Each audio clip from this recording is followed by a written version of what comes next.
One bite from this monster can be fatal. Komodo dragons weighing it at over 500 pounds can overpower wild pigs and water buffalo. They've also killed and eaten human beings.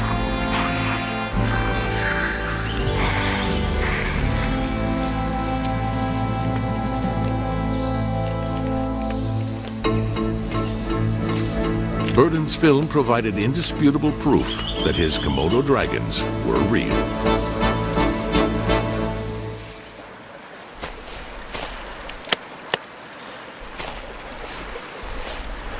But half a world away, a single still photograph would trigger a monster controversy that continues to this day. In 1934, an English surgeon named Robert Kenneth Wilson stunned the world with a picture taken from the shores of a lake in Scotland. For decades, witnesses here reported a giant beast swimming in the deep waters of Loch Ness.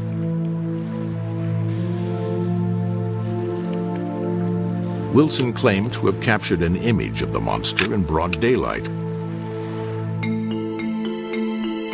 The photograph was a profile of a huge creature that looked like a dinosaur. Nicknamed Nessie, the Loch Ness Monster, provoked claims of fraud by some scientists, but was hailed as a breakthrough by believers.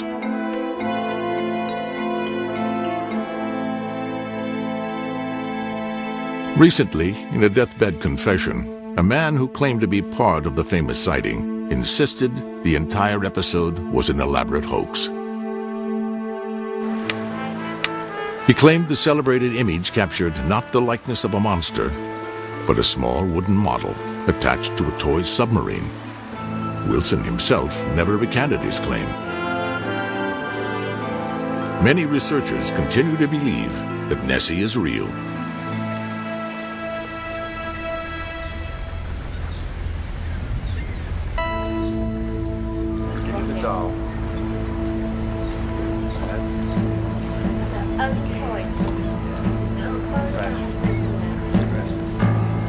Today, we'd like to think we have conquered our fear of monsters of the deep.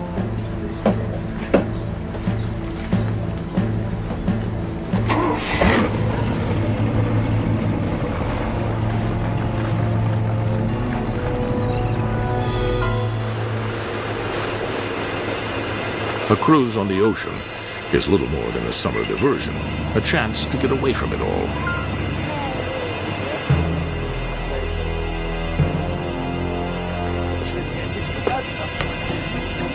But buried in our primal hearts, the fear of what lies below haunts us still. The ocean's depths are alien territory, a place where nightmares do come true. The farther we fall into the abyss, the darker and the colder the visions. Logic vanishes, and suddenly we spy the faint outline of a monster. I think we need monsters. I think we need scary, uncontrollable creatures in the sea or out of the sea, for that matter, to give us the proper sense of humility, to demonstrate to us that we're not really in charge of this planet and we can't do whatever it is we want. Richard Ellis is the author of several books on the search for new life forms in the sea, many illustrated with his own paintings. The ocean is the largest single environment on the planet, and the largest part of that single environment is the deep ocean. 90% of that is 2 miles deep. So, every once in a while, some mysterious creature is found. Most of the time they're small, occasionally they're large, but there could be almost anything down there that we simply haven't seen. Scientists thought the coelacanth had been extinct for 70 million years. Then in 1938, the fish was found. Here was a fossil suddenly brought to life. In 1982, a U.S. naval research sub dove on volcanic vents 1.5 miles below the Pacific. They discovered tube-like alien animals who thrive without oxygen or light in temperatures of 500 degrees Fahrenheit.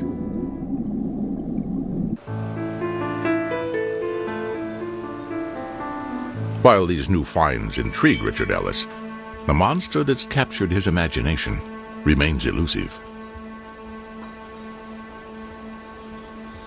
The giant squid is the most impressive creature on Earth, I think.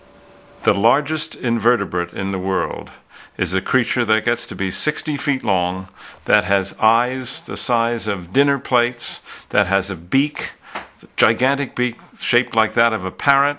In addition to that, it is a gigantic animal that has never been seen alive by any human being. And that, I think, adds tremendously to its mystery. There is also an element of fear. Giant squid have preyed upon human beings. In 1873, a huge squid attacked 3 fishermen off the coast of Newfoundland. When the creature lashed out with a tentacle, one of the crewmen managed to hack it off with an axe. The fishermen not only escaped with their lives, they also got away with the squid's tentacle, absolute proof of the existence of a true monster of the sea. Recently, the dead body of this giant was hauled aboard an Australian fishing boat. If a beast like this attacked the diver, resistance would be futile. This creature's tentacles are nearly 40 feet long. And the largest one ever measured was 57 feet long. It washed up in New Zealand in 1948. So we know they get to be that big. Do they get to be any bigger? Maybe.